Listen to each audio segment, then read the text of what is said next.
Assalamualaikum warahmatullahi wabarakatuh. Puji syukur kita panjatkan hadirat Allah Subhanahu wa taala atas berkat rahmat dan hidayahnya langsung kita sempat hadir di tempat yang penuh berkah ini dalam rangka yaitu diseminasi budaya positif. Dan untuk mempersingkat waktu, marilah kita bersama-sama membuka acara ini dengan membaca basmalah. Acara selanjutnya yaitu materi diseminasi budaya positif. Kepada Ibu pemateri kami persilakan.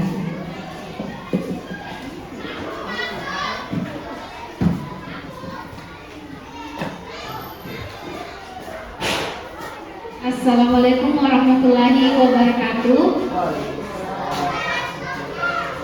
Terima kasih atas kesempatan yang telah diberikan kepada saya. Di sini saya ingin melakukan seminar budaya positif aksi nyata Ngobrol 14 pada kegiatan saya yang sedang berjalan, yaitu calon guru penggerak angkatan 6 Kabupaten Sejentrian Selatan. Baik Bapak Ibu, saya mengucapkan selamat datang kepada para guru hebat. Di sini mari kita belajar bersama, berkolaborasi, saling mendukung demi mewujudkan disiplin positif di sekolah kita tercinta ini, yaitu sekolah kita IPT SD Negeri 6 Kabupaten. Baik, di sini konsep utama yang akan saya paparkan yaitu yang pertama tentang disiplin positif dan nilai kebajikan universal. Yang kedua tentang kebutuhan dasar manusia. Yang ketiga arti disiplin dan tiga motivasi perilaku manusia. Yang keempat kaitan kelas, hukuman dan penghargaan. Yang kelima posisi kontrol, dan yang terakhir segitiga restitusi.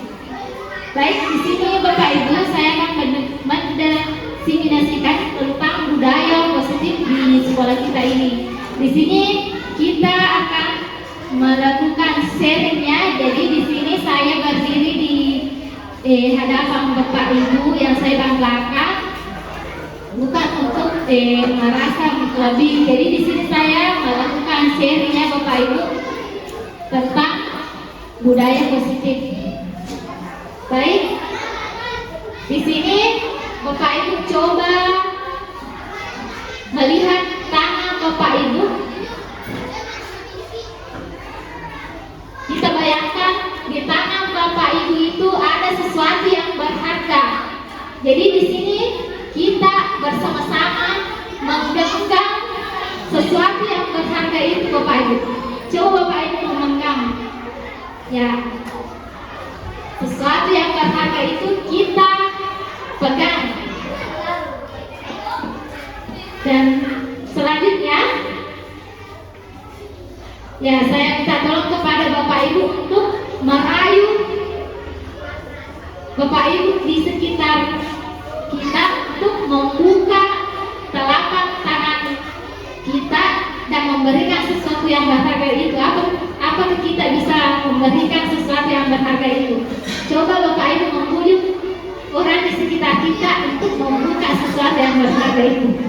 Bisa dengan cara mengintimidasi, merayu, ya, membujuk. Apakah Bapak Ibu ingin memberikan sesuatu yang berharga itu?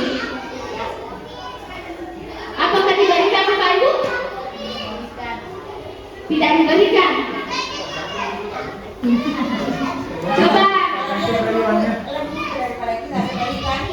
Ya, coba saya tanya, apakah sesuatu yang berharga bagi Bapak Ibu itu diberikan kepada orang di sekitar kita?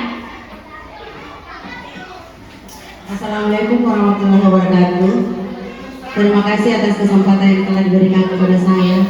Menurut saya, apabila saya menggenggam sesuatu yang sangat berharga, nah seseorang di samping saya membujuk dengan berbagai cara, kalau memang hal yang berharga ini bermanfaat bagi orang yang membujuk, kepada saya lebih bermanfaat kepada dia, maka saya akan memberikan. Tapi kalau dia menggunakan hanya untuk semena-mena, maka saya tidak akan akan memberikan. Terima kasih. Terima kasih atas jawaban dari Ibu Arma. Jadi sesuatu yang berharga di tangan itu kita buka atau kita tutup, semuanya itu tergantung dari diri kita sendiri atau dari orang lain. Bukan di sini saya buat pertanyaan lagi, apakah dari kita sendiri atau dari orang lain? Ya, kita sendiri ya. Jadi tangan itu kita buka atau tutup tergantung dari kontrol diri kita sendiri. Jadi kontrolnya itu dari dalam, dari unsur intrinsiknya.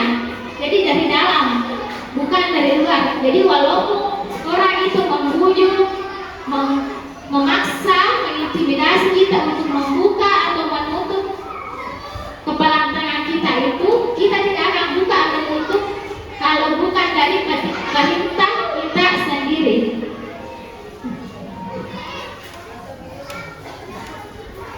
Jadi perintah kita sendiri itu masuk dalam kontrol kita sendiri. Ya Bapak Ibu, kontrol kita sendiri. Apakah ini membuka atau menutup? Baik, saya lanjut. Jadi setiap manusia adalah pemegang kontrol atas dirinya sendiri. Begitupun dengan kita sebagai guru untuk mengontrol siswa. Jadi di sini kita sudah salah paham atau miskonsepsi dengan makna kontrol tersebut. Jadi kita ketahui dari makna kontrol itu berasal dari dalam diri kita sendiri, bukan dari luar. Jadi walaupun ada paksaan dari luar, kalau bukan diri kita sendiri yang bergerak, maka itu tidak akan bergerak kalau bukan kita sendiri yang bilang bergerak. Jadi miskonsepsi tentang makna kontrol sebagai guru, yaitu ilusi guru mengontrol murid, pemahaman guru mengontrol murid. Yang kedua, ilusi bahwa semua penguatan positif efektif dan bermanfaat. Yang ketiga, ilusi bahwa kritik dan membuat orang merasa bersalah dapat menguatkan karakter. Yang keempat, ilusi bahwa orang dewasa memiliki hak untuk memaksa. Jadi perlu dipahami ya Bapak Ibu, walaupun kita bersikeras selalu ingin memaksa siswa itu tidak akan berubah kecuali dorongan dari dalam dirinya. Saya lanjut. Jadi pemahaman kita selama ini yaitu pemahaman tentang stimulus respon. Jadi kita ingin mengubah stimulus respon itu menjadi teori kontrol. Pemahaman kita selama ini stimulus respon, kita mencoba mengubah orang agar berpandangan sama seperti kita. Jadi kita ingin mengubah menjadi kita berusaha memahami pandangan orang lain tentang dunia. Jadi kita mencoba memahami.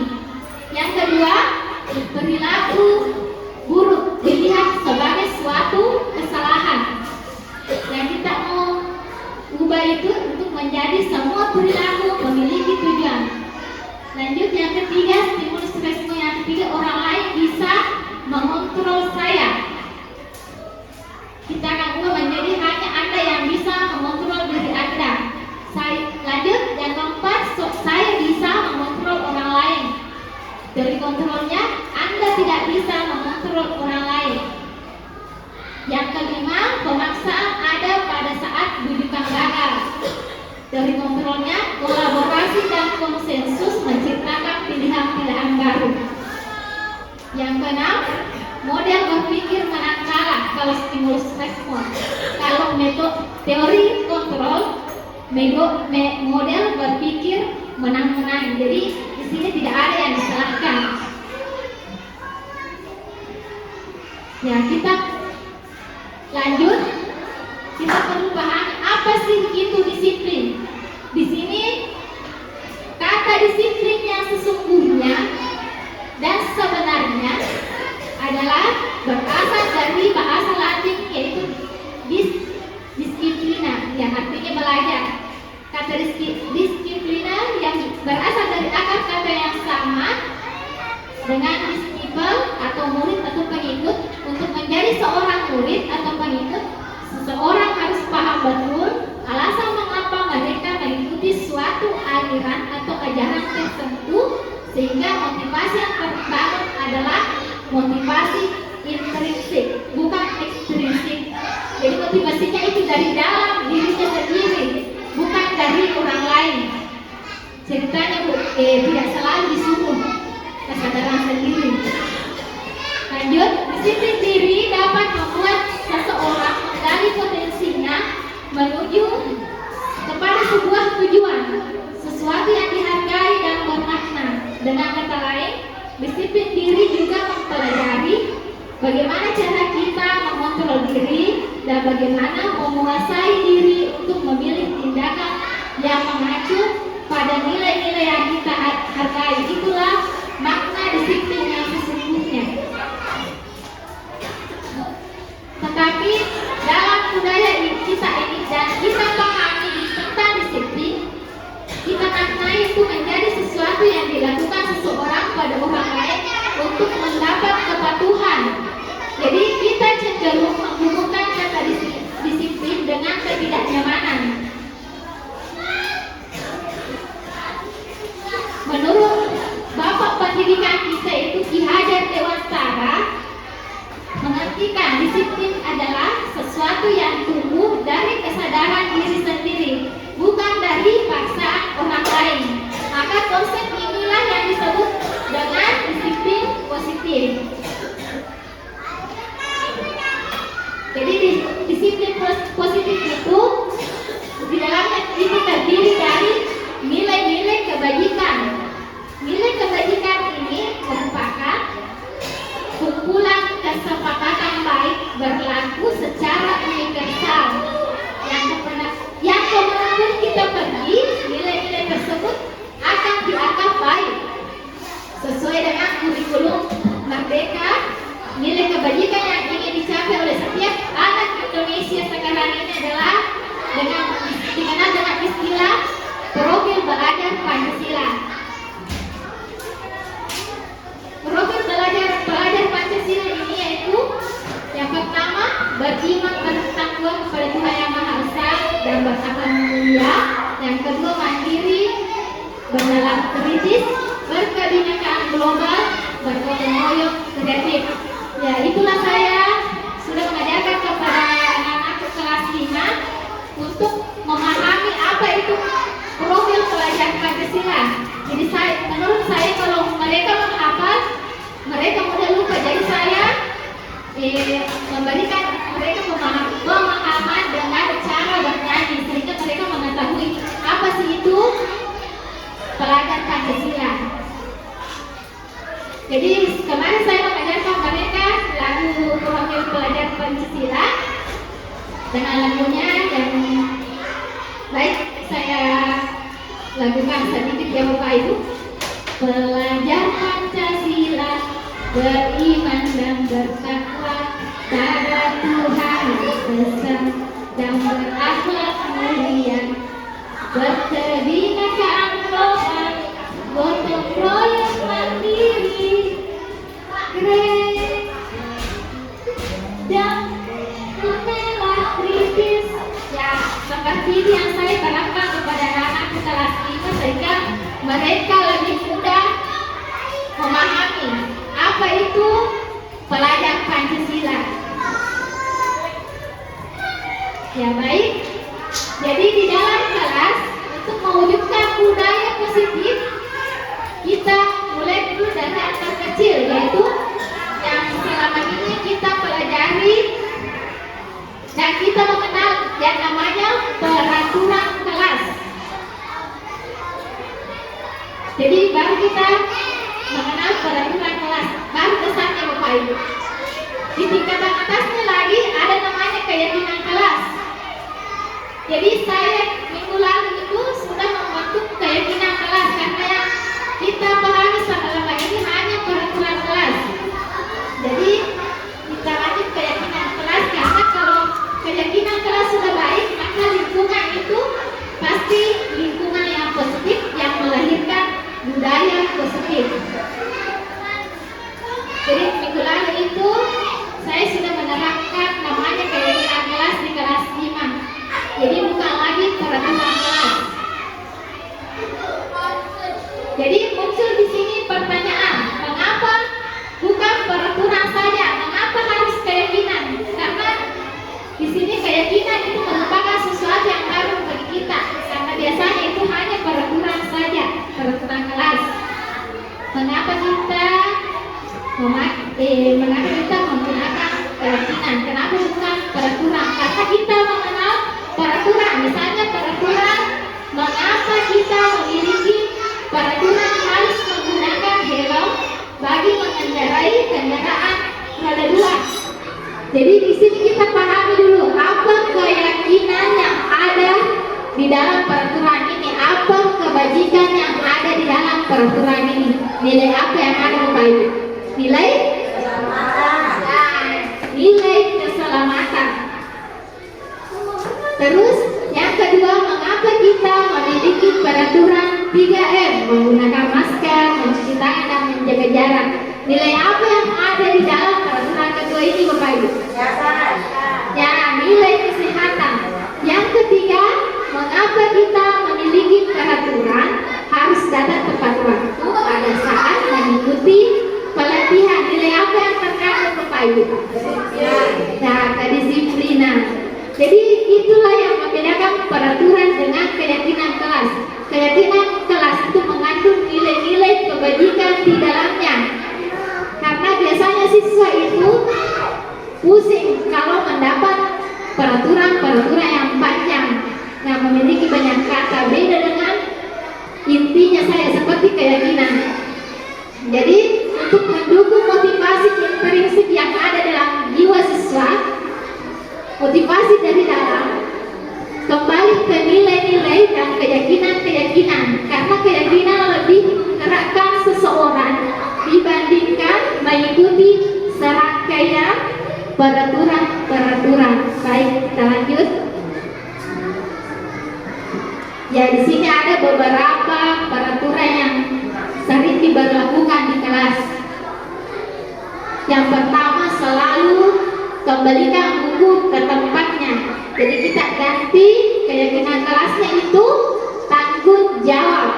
Yang kedua, dilarang mengganggu orang lain. Nilai kebajikannya menghormati orang lain dan diri sendiri. Yang ketiga, hadir di sekolah 15 menit sebelum pembelajaran dimulai. Nilainya itu menghormati orang lain. Selanjutnya, dilarang melakukan kekerasan. Nilainya keselamatan. Selanjutnya, dilarang menggunakan narkoba.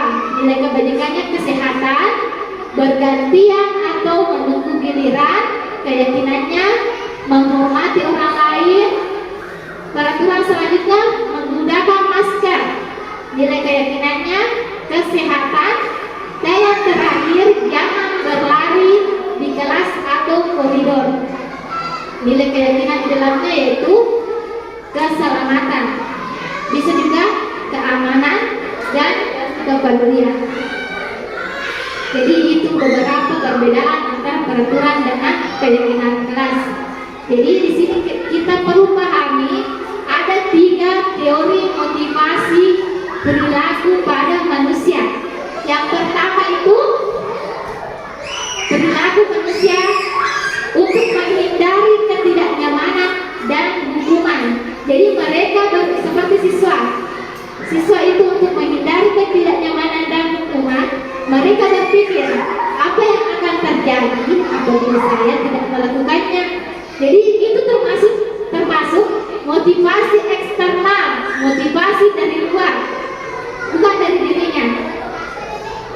Lanjut, motivasi perilaku yang kedua untuk mendapat imbalan. Jadi yang mereka pikirkan, apa yang akan saya dapatkan apabila saya melakukannya. Jadi semua itu termasuk motivasi eksternal, pengaruh dari luar.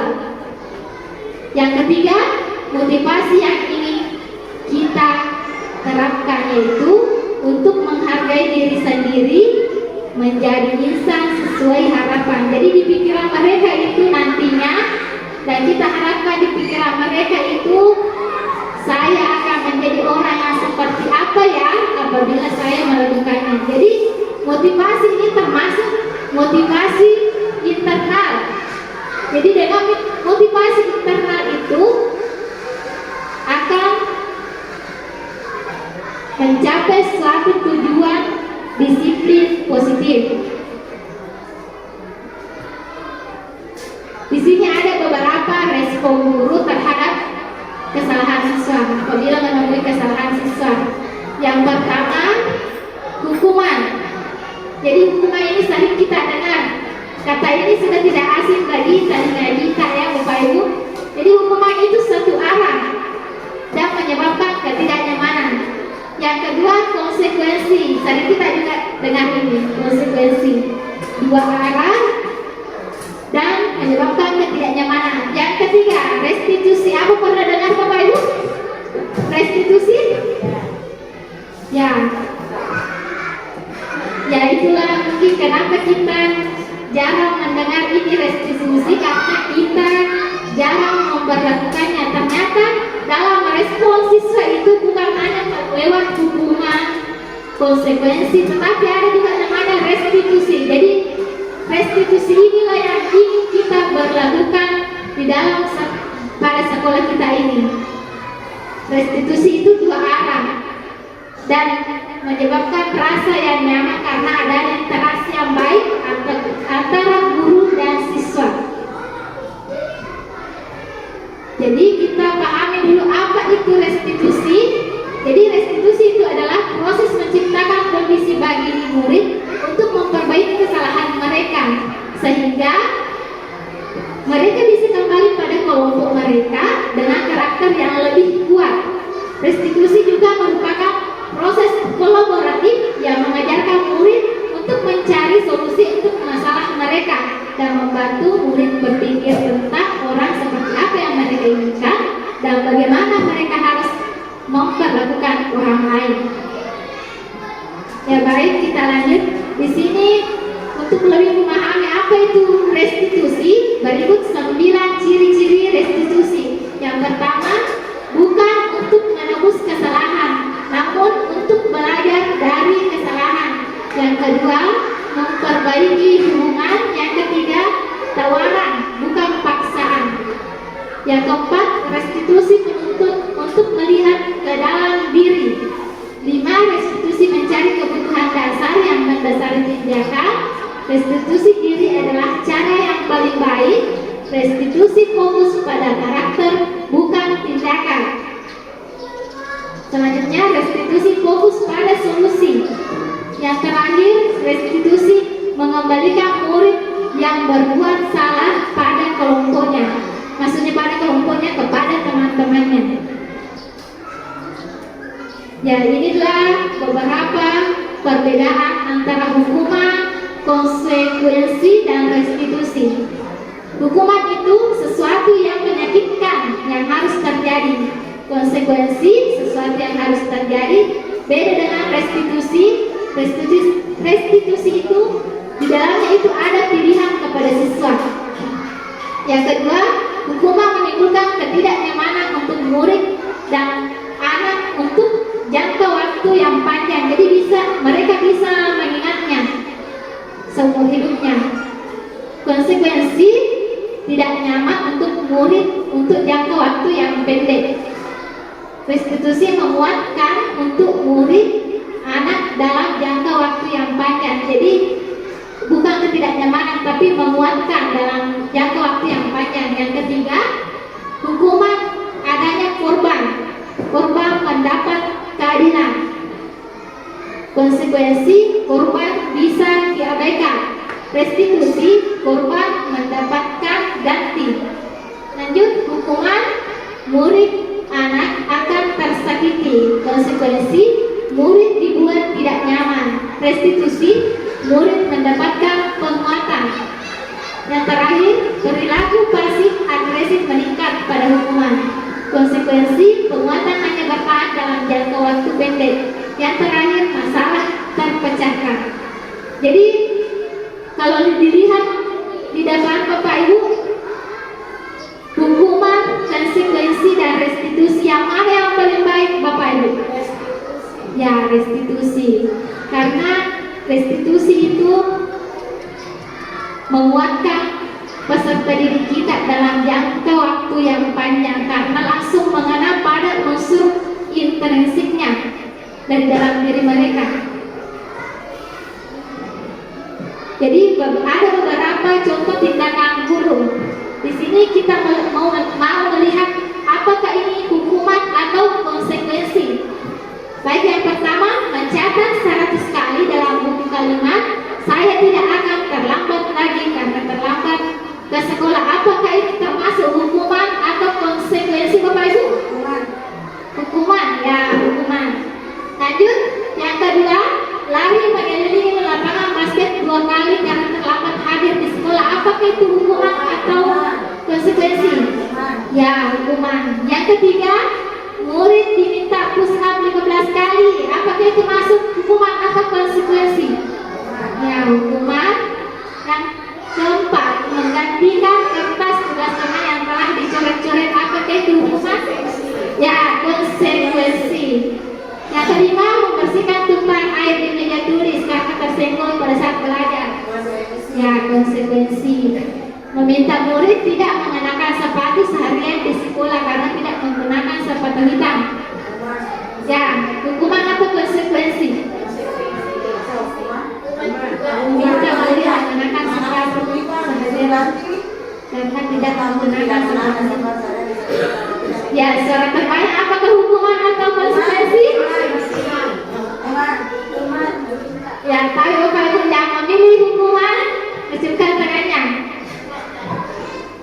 Ya, ada 4 orang. Kalau konsekuensi, kecilkan tangannya. Ya, 3 orang. Jadi lebih dominan yang hukuman. Lanjut, lari mengelilingi lapangan basket. Ya, sama tadi seperti ya, lari mengelilingi lapangan itu termasuk hukuman. Jadi itulah perbedaan antara hukuman dan konsekuensi. Hukuman itu lebih bersifat fisik. Jadi mereka bisa mengingat, anak-anak bisa mengingat hukuman yang diberikan dalam jangka waktu yang panjang, artinya sulit melupakan. Ya. Lanjut, kita perlu tekankan lagi dan pahami lagi restitusi itu adalah respon terbaik bagi kita sebagai seorang guru. Jadi mari kita terapkan restitusi karena dengan restitusi, selain kita memahami mengapa murid kita melakukan kesalahan, biasanya kesalahan itu terjadi karena ada kebutuhan dasar manusia yang tidak terpenuhi. Jadi mereka itu melakukan suatu kesalahan karena ada unsur-unsur yang tidak terpenuhi dalam diri siswa. Jadi perlu kita ketahui bahwa ada 5 kebutuhan dasar manusia. Yang pertama, bertahan hidup, makan dan minum, kasih sayang dan rasa diterima, maksudnya ingin dimengerti, ingin disayangi. Lanjut, yang ketiga, penguasaan. Yang keempat, kesenangan dan kebebasan. Di sini ada beberapa contoh agar kita bisa membedakan apa itu kebutuhan kasih sayang, kebutuhan hidup, kebutuhan kesenangan.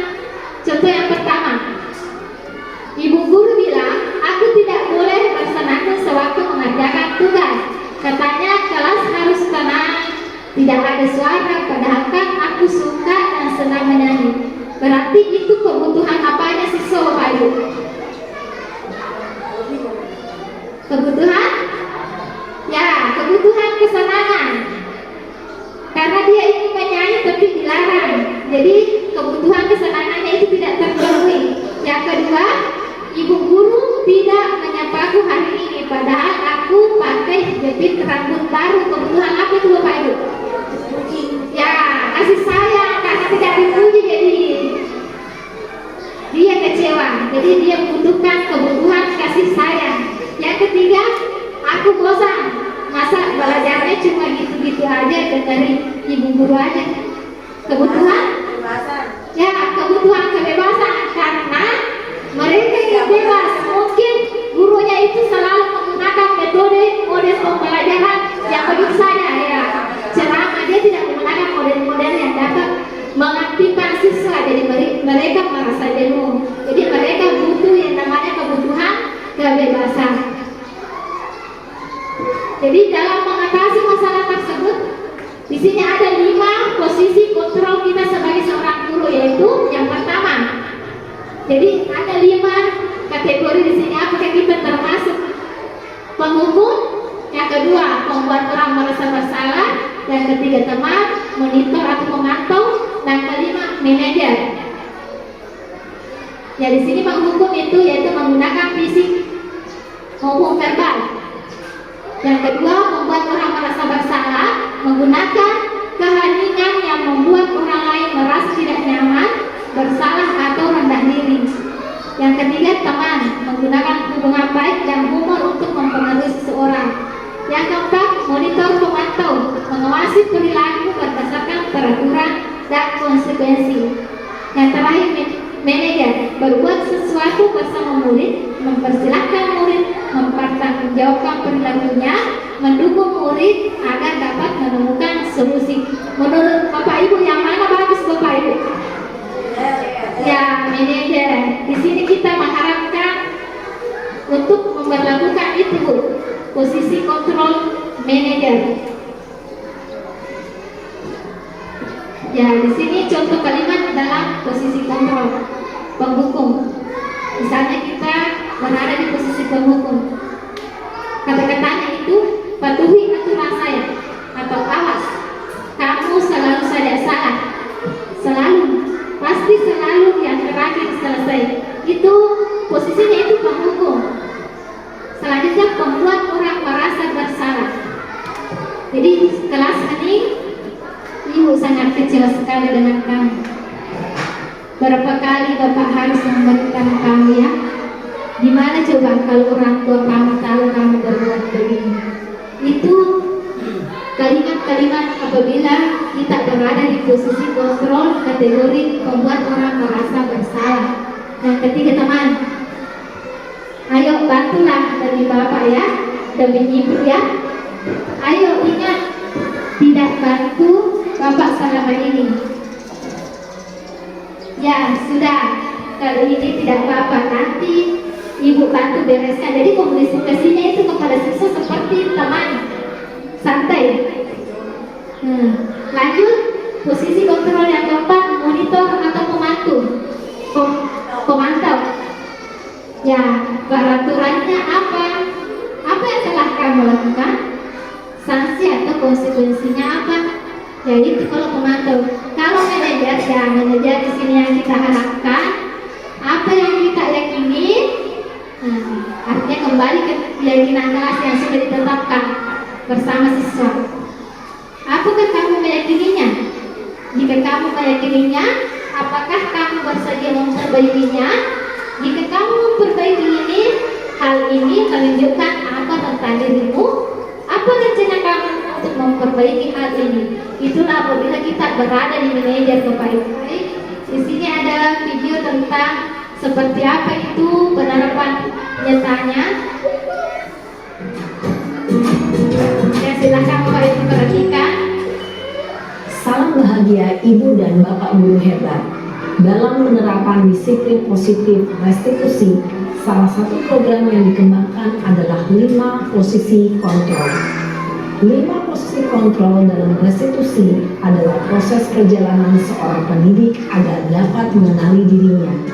Pada video kali ini, kita akan membahas tentang 5 posisi kontrol yang dikembangkan oleh Brian Dawson dan contoh penerapannya.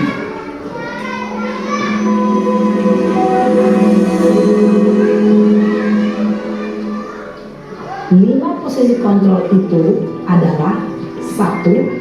Posisi penghukum. 2. Posisi pembuat merasa bersalah. 3. Posisi teman. 4. Posisi pemantau atau monitor. Dan 5. Posisi manajer. Untuk lebih memahami kelima posisi tersebut, mari kita saksikan kasus Naren yang terlambat hadir 20 menit di sekolah dan melihat bagaimana kelima posisi kontrol dalam menghadapi masalah tersebut. Ya, yang pertama,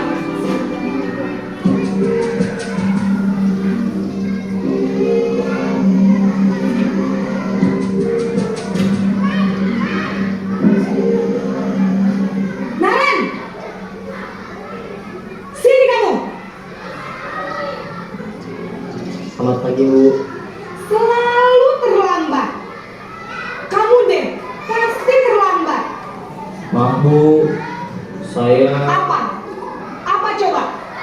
Alasan kamu apa lagi? Kapan sih kamu tidak terlambat? Malas sekali ya kamu jadi anak. saya Dasar pemalas. Gak kapok-kapok sih kamu. Sudah berapa kali terlambat? Sana, kamu keliling lapangan basket 2 kali. Kenapa saya harus keliling lapangan basket, Bu? Kenapa? Kamu melawan ibu? Berani-beraninya jawab. Sudah terlambat, masih berani jawab pula. Sekarang, keliling lapangan basket 5 kali sekalian. Biar kapok. Cepat. Pergi sana ke lapangan basket. Posisi penghukum biasanya berbicara dengan nada tinggi, menghardik, menunjuk-nunjuk, menyakiti, dan menyindir. Hukuman bisa berupa fisik maupun psikis. Ibu dan bapak guru hebat. Dampak yang terjadi pada murid ketika guru berada pada posisi penghukum adalah murid cenderung akan memberontak, bahkan menyimpan dendam.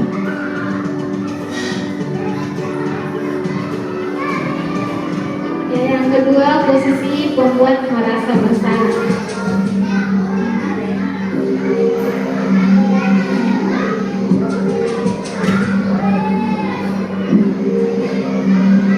Naren!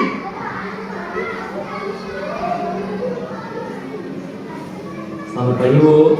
Naren. Kamu kenapa terlambat lagi, nak? Ya Tuhan, Naren. Kamu senang ya bikin ibu susah ya?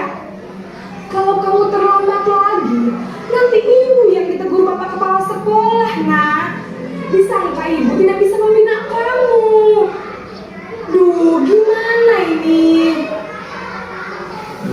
Maaf, Bu. Duh, Gusti Naren. Kamu suka ya kalau ibu ditegur bapak kepala sekolah? Terus, sekarang ibu harus tulis apa ini di buku absen? Ini kamu sudah sering terlambat loh. Ibu harus apa coba? Maaf, Bu. Maaf sekali. Ya sudah, lain kali jangan bikin ibu susah lagi ya nak ya. Ibu tidak akan kuat lagi kalau kamu begini terus. Bisa jantungan kalau ibu ditegur bapak kepala sekolah. Sana cepat ke kelas. Maaf ya, Bu. Maaf sekali. Posisi pembuat rasa bersalah berbicara dengan nada tenang, cenderung lembut. Namun kata-kata yang diutarakan membuat murid merasa menjadi orang yang gagal, memandang buruk dirinya sendiri, merasa tidak berharga, dan tidak sanggup membahagiakan orang lain. Ketika guru mengambil posisi pembuat rasa bersalah, murid akan menganggap dirinya yang bersalah dan ia akan menyimpan emosi negatif tersebut di dalam dirinya. Ya, yang ketiga, posisi teman.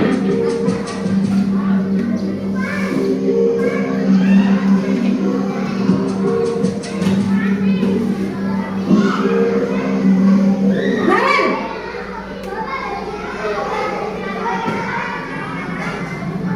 Selamat pagi, Bu.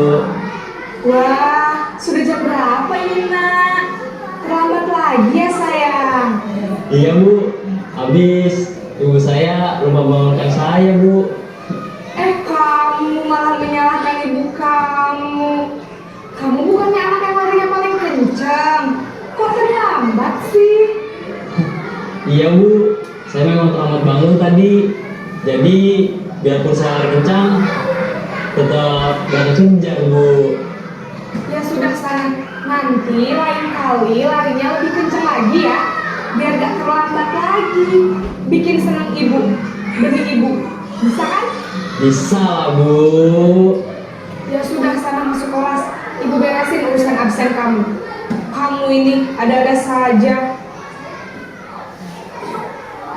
Dalam posisi teman, guru berbicara dengan nada suara ramah, akrab, cenderung bersenda gurau untuk menjaga suasana tetap santai.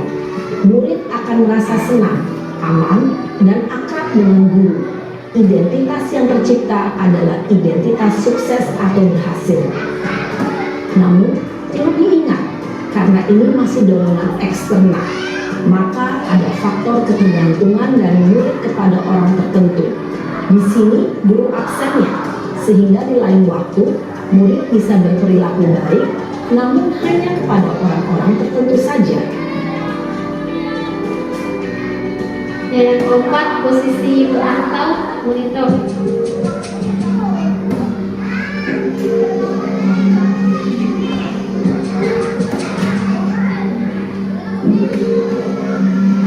Naren,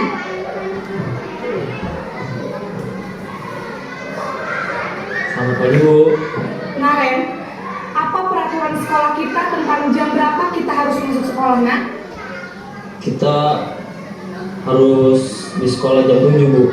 Iya betul, sekarang sudah jam 7.20. Naren sudah tahu konsekuensinya jika terlambat hadir.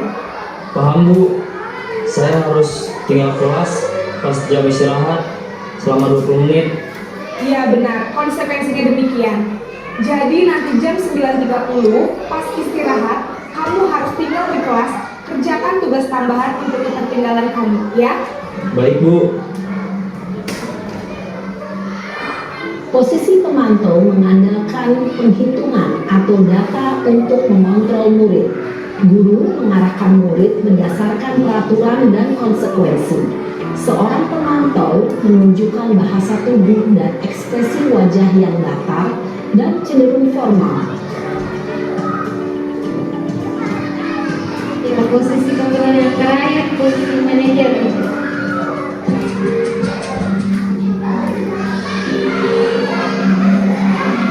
Ya, posisi kita harapkan. Naren!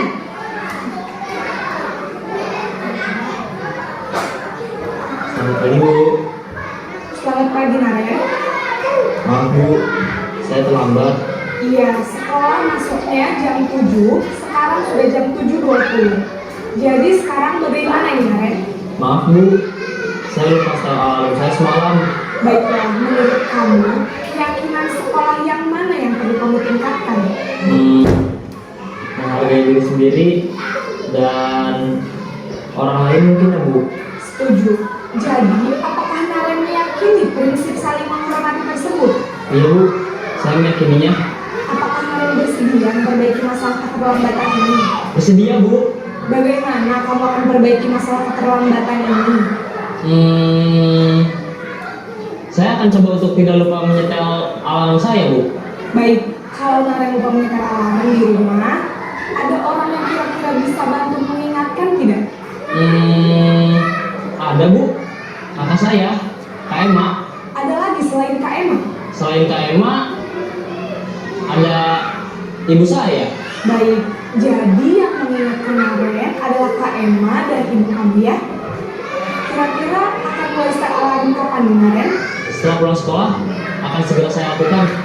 Baik, jadi Naren akan setel alarm untuk bangun besok pagi dan akan diingatkan oleh kakak dan ibunda Naren ya.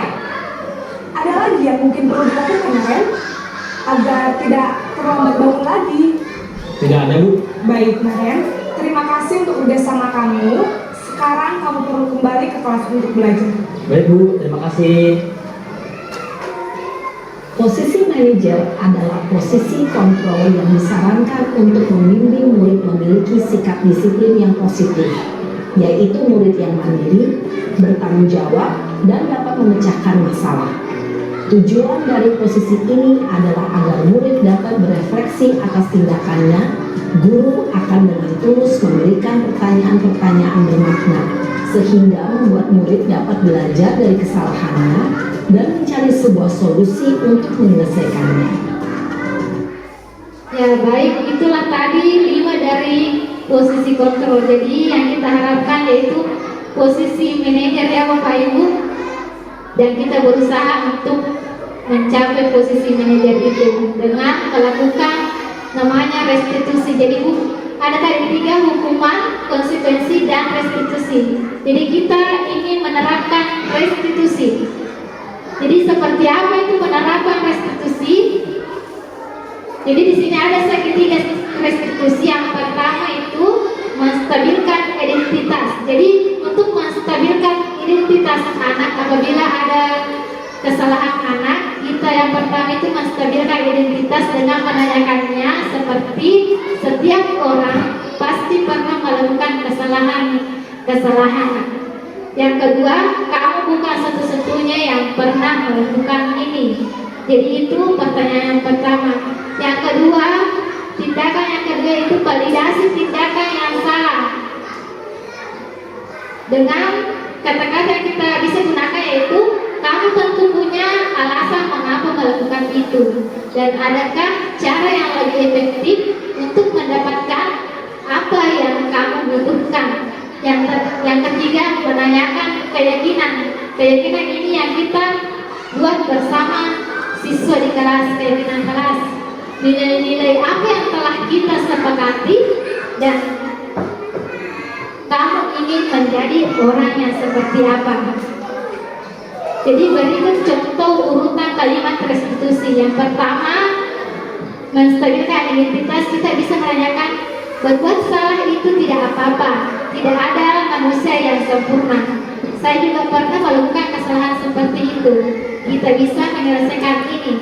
Bapak Ibu tidak tertarik mencari siapa yang salah, tapi Bapak dan Ibu ingin mencari solusi dari permasalahan ini. Kamu berhak merasa begitu. Apakah kamu sedang menjadi teman yang baik buat dirimu sendiri? Ya, itu langkah pertamanya kalau kita ingin menerapkan restitusi. Bukan hukuman, bukan konsekuensi, tapi restitusi. Yang kedua, validasi tindakan yang salah. Kita bisa menggunakan kata-kata, padahal kamu bisa melakukan yang lebih buruk dari ini ya. Kamu pasti punya alasan mengapa melakukan hal itu. Kamu pasti bangga pada dirimu sendiri karena kamu telah melindungi sesuatu yang penting buatmu. Kamu boleh mempertahankan sikap itu, tapi kamu harus menambahkan sikap yang baru. Yang terakhir, untuk mencapainya tujuan restitusi ini, menanyakan keyakinan. Apa yang kita percaya sebagai kelas atau keluarga? Apa nilai-nilai yang telah kita sepakati? Apa bayangan kita tentang kelas yang ideal? Dan kamu mau menjadi seperti apa? Berikut video yang saya sudah terapkan bersama salah satu siswa kelas 5. Baik Bapak Ibu, saya tampilkan yang penerapan restitusi di dalam lingkungan sekolah kita. Nah, kita sudah mengerjakan berarti Nak Anita belum mengerjakan tinggal selalu berikan ya? Iya Bu. Baik, Nak Anita silakan ke depan meja dulu ya. Nah, Anita tidak apa-apa kalau belum mengerjakan tugasnya ya, karena bukan hanya Nak Anita sebelumnya yang baru mengerjakan tugas yang diberikan.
penerapan restitusi.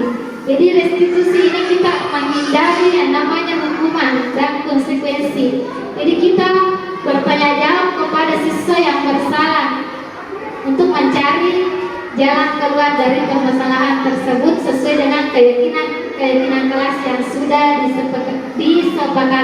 Jadi saya di sini mengajak Bapak Ibu untuk membuat juga di kelasnya keyakinan kelas agar siswa lebih memahami. Karena kalau seperti yang tadi saya katakan, siswa itu merasa jenuh apabila menjumpai peraturan-peraturan yang terlalu panjang.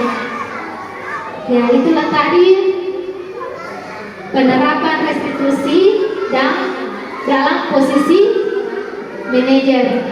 Ya, itulah yang saya harapkan dalam diseminasi budaya positif ini agar kita semua dapat berada di posisi manajer Bapak Ibu. Jadi mungkin cukup sekian dari saya. Terima kasih Bapak Ibu atas kesempatannya berada di diseminasi ini, di seminar budaya positif ini. Saya mengucapkan terima kasih banyak Bapak Ibu atas kesempatannya dan waktunya kita bersama-sama di sini. Wabillahi taufiq wal hidayah. Wassalamualaikum warahmatullahi wabarakatuh. Saya kembalikan kepada moderator. Selanjutnya acara penutup, istirahat sekaligus penutup. Kami ucapkan banyak terima kasih kepada Ibu Pemateri yang telah membawakan materi untuk hari ini. Baiklah, untuk menutup acara ini, marilah kita bersama-sama menutup dengan membaca Alhamdulillahirobbilalamin. Assalamualaikum warahmatullahi wabarakatuh.